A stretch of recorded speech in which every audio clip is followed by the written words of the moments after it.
পই পই করে হিসাব রাখতে হবে যে আপনার দুঃসময়ে কে ছিল না। পই পই করে হিসাব রাখবেন, ডায়েরিতে দরকার লাগে লিখে রাখবেন যে কখন চারানা চেয়েছিলাম, একটা সাপোর্ট চেয়েছিলাম, কে দেয় নাই আর কে দিয়েছে।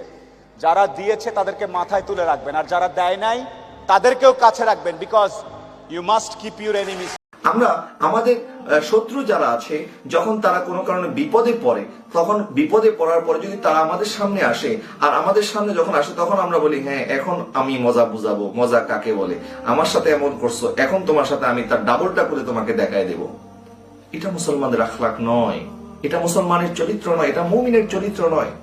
নবী করিম সাল্লাল্লাহু আলাইহি সাল্লামের আখলাকে হাসানার দিকে যদি আমরা তাকাই, নবী সাল্লাল্লাহু আলাইহি সাল্লাম যখন মক্কা বিজয় করলেন, মক্কা বিজয় করার পরে যখন কাবা শরীফের সামনে আসলেন, কাবা শরীফের চাবি থাকতো উসমান বিন তালহার কাছে। মক্কা বিজয়ের আগে নবী সাল্লাল্লাহু আলাইহি ওয়াসাল্লামের মক্কি জীবনে এই উসমান বিন তালহাকে নবী সাল্লাল্লাহু আলাইহি ওয়াসাল্লাম একবার বলেছিল, উসমান বিন তালহা আমাকে একটু কাবার চাবিটা দাও, আমি একটু খানায় কাবার ভিতরে যাব এবং সেখানে 2 রাকাত নামাজ আদায় করব, আমাকে একটু চাবিটা দাও। তখন উসমান বিন তালহা বলেছিল, না, তোমাকে চাবি দেওয়া যাবে না, তুমি নতুন দিন প্রচার করছো, তুমি একটু ভ্রান্ত লোক, তোমাকে আমি চাবি দেব না। নবী সাল্লাল্লাহু আলাইহি ওয়াসাল্লাম সহ্য করলেন, ধৈর্য ধারণ করলেন। মক্কা বিজয় করার দিন নবী সাল্লাল্লাহু আলাইহি ওয়াসাল্লাম যখন আসলেন, নবী সাল্লাল্লাহু আলাইহি ওয়াসাল্লাম বলছেন, আইনা উসমান ইবনে তালহা, উসমান ইবনে তালহা কোথায়? উসমান ইবনে তালহা থর থর থর থর করে কাঁপতে কাঁপতে যখন উপস্থিত হলো, কাবা শরীফের চাবিটা নবী সাল্লাল্লাহু আলাইহি ওয়াসাল্লামকে দিল এবং নবী সাল্লাল্লাহু আলাইহি ওয়াসাল্লাম কাবা শরীফের ভিতরে ঢুকলেন, সেই মূর্তিগুলো নবী সাল্লাল্লাহু আলাইহি ওয়াসাল্লাম ভাঙলেন।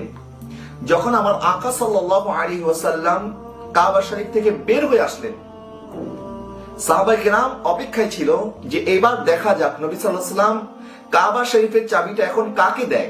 সাহাবায়ে কেরামের মনের মধ্যে অনেকের মনের মধ্যে আগ্রহ তৈরি হয়েছে, হয়তোবা নবী সাল্লাল্লাহু আলাইহি ওয়াসাল্লাম এই চাবিটা আমাকে দিবেন। নবী সাল্লাল্লাহু আলাইহি ওয়াসাল্লাম কাবা শরীফ থেকে বের হয়ে জিজ্ঞেস করলেন, উসমান ইবনে তালহা কোথায়? যখন সাহাবায়ে কেরামের মনের মধ্যে খায়েশ ছিল, ইচ্ছা ছিল যে নবী সাল্লাল্লাহু আলাইহি ওয়াসাল্লাম কাবা শরীফের চাবিটা আমাদেরকে দিবেন, নবী সাল্লাল্লাহু আলাইহি ওয়াসাল্লাম বললেন, উসমান ইবনে তালহা কোথায়? নবী সাল্লাল্লাহু আলাইহি ওয়াসাল্লাম উসমান ইবনে তালহার হাতে সেই চাবিটা বুঝিয়ে দিলেন, বললেন, উসমান ইবনে তালহা এখন থেকে তোমার হাতে এই চাবি থাকবে এবং কিয়ামত পর্যন্ত তোমার বংশধররা এই কাবা শরীফের চাবি বহন করবে। সুবহানাল্লাহ। যে উসমান ইবনে তালহা নবী সাল্লাল্লাহু আলাইহি ওয়াসাল্লামকে চাবি দিতে অস্বীকৃতি জানিয়েছিল, সেই উসমান ইবনে তালহার হাতে যখন নবী সাল্লাল্লাহু আলাইহি ওয়াসাল্লাম এই চাবিটা বুঝিয়ে দিলেন, তখন উসমান ইবনে তালহা বলছে, এমন মানুষ তো আমি কোনোদিন দেখি নাই, যাকে এত কষ্ট দেওয়ার পরও যে আমাদেরকে ক্ষমা করে দিতে পারে।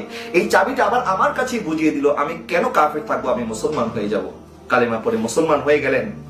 নবী সাল্লাল্লাহু আলাইহি ওয়াসাল্লাম বললেন, কিয়ামত পর্যন্ত তোমার বংশধরের হাতে কাবা শরীফের চাবি থাকবে। এখনো ওসমান ইবনে তালহার বংশধরের কাছে কাবা শরীফের চাবি আছে। তো আমরা কি বুঝতে পারলাম যে শত্রুর সাথে কিভাবে আচরণ করতে হবে। আজকে আমরা কি করে আল্লাহ সুবহানাহু ওয়া তাআলার কাছে ক্ষমার আশা করি, কি করে আমরা আল্লাহ সুবহানাহু ওয়া তাআলার কাছে ক্ষমা ভিক্ষা চাই, যদি আমি আরেকজন মুসলমান ভাইকে ক্ষমা করতে না পারি। আর নবী করিম সাল্লাল্লাহু আলাইহি ওয়াসাল্লাম বলছেন, যদি কোনো ব্যক্তি তার মুসলমান ভাইকে ক্ষমা করে দেয়, আমার আল্লাহ সুবহানাহু ওয়া তাআলা তাকে ক্ষমা করে দেয়। লা ইয়ারহামুল্লাহু মান লা ইয়ারহামুন নাস, যে ব্যক্তি বান্দাকে দয়া করে না, আল্লাহ সুবহানাহু ওয়া তাআলা তাকে দয়া করে না। যে মানুষকে ভালোবাসে না, আল্লাহ সুবহানাহু ওয়া তাআলা তাকে ভালোবাসে না। নবী সাল্লাল্লাহু আলাইহি ওয়াসাল্লাম বলছেন, ওই ব্যক্তি বাহাদুর নয় যে তার রাগের বশবর্তী হয়ে আরেকজনের সাথে প্রতিশোধ গ্রহণ করে। প্রতিশোধ গ্রহণ করা, আমরা তো মনে করি যে সে আমাকে ইট মেরেছে, আমি তাকে পাথর মেরে জবাব দেব। নবী সাল্লাল্লাহু আলাইহি ওয়াসাল্লাম বলছেন, ওই ব্যক্তি বাহাদুর নয় যে ব্যক্তি প্রতিশোধ গ্রহণ করে, বরং ওই ব্যক্তি হচ্ছে প্রকৃত বাহাদুর যে ক্ষমা করতে পারে। এই ক্ষমা করার শক্তি আমাদের মধ্যে নাই, এই ক্ষমা করার তাকত আমাদের মধ্যে যদি আমরা পয়দা করতে পারি, দেখবেন আপনি একটা শান্তিময় সুকুনের সাথে জীবন যাপন করতে পারবেন। আর যতক্ষণ পর্যন্ত আপনি এই প্রতিশোধ পরায়ণতা বা ঘৃণা বা বিদ্বেষ অন্তরের মধ্যে পোষণ করতে থাকবেন, ততক্ষণ কিন্তু আপনার কোনো কিছুই ভালো লাগবে না। শুধু মানুষ একটা কথা বললেই আপনি এটা নিয়ে পেঁচাতে থাকবেন এবং এটা নিয়ে চিন্তা ভাবনা করতে থাকবেন। হয়তো সে আপনাকে দেখে একটু হাসে নাই, বা সে হয়তো কোনো টেনশনে ছিল, বা সে হয়তো কোনো আপনার অন্য কোনো ধ্যানে ছিল, যার কারণে হয়তো সে আপনাকে দেখে নাই, খেয়াল করে নাই, সে চলে গেছে।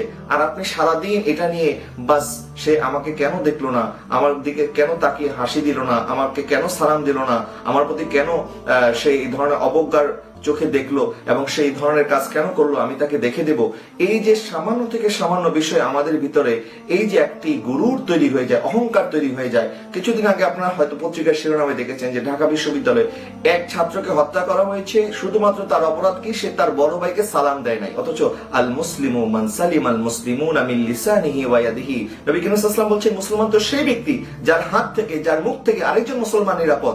আজকে আমাদের অন্তরের মধ্যে মুসলমানদের প্রতি ভালোবাসা নাই, ঘৃণা আছে, বিদ্বেষ আছে, অহংকার আছে, কিনা আছে, আর আমরা কি করে আল্লাহ সুবহানাহু ওয়া তাআলার ক্ষমা আমরা আশা করতে পারি?